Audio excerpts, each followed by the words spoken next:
નમસ્કાર વિદ્યાર્થી મિત્રો, ધોરણ 9 વિષય ચિત્રકલા પાઠ 4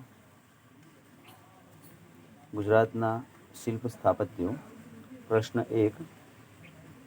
શિલ્પ એ ઘાટ આપવાની કલા છે. શિલ્પની આ વ્યાખ્યા કોણે આપી છે? એનો જવાબ છે વિદ્યાર્થી મિત્રો બી. Sir Sydney કાલ્વિને. પ્રશ્ન 2. શિલ્પમાં પદાર્થના કેટલા પરિમાણો હોય છે? એનો જવાબ છે વિદ્યાર્થી મિત્રો એ 3.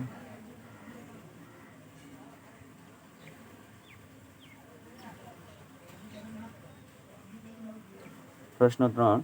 આપેલા પરિમાણોમાં કયા એક પરિમાણનો સમાવેશ થતો નથી? એનો જવાબ છે વિદ્યાર્થી મિત્રો ડી. ઊંચાઈ. પ્રશ્ન 4.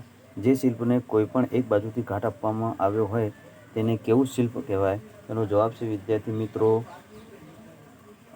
સી. અંશમૂર્ત શિલ્પ.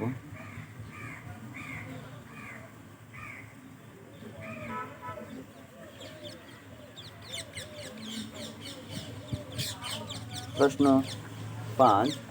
જે શિલ્પને ચારે બાજુથી કંડારીને ઘાટ આપવામાં આવ્યો હોય તેને કેવું શિલ્પ કહેવાય છે? તેનો જવાબ છે વિદ્યાર્થી મિત્રો બી. પૂર્ણમૂર્ત.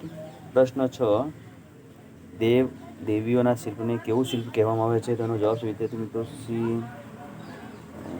પ્રશ્ન 7.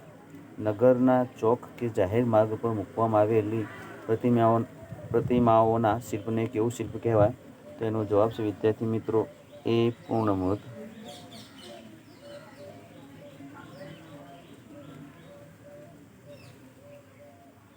જો વિદ્યાર્થી મિત્રો ચેનલ સબસ્ક્રાઈબ ના કરી હોય તો સબસ્ક્રાઈબ કરો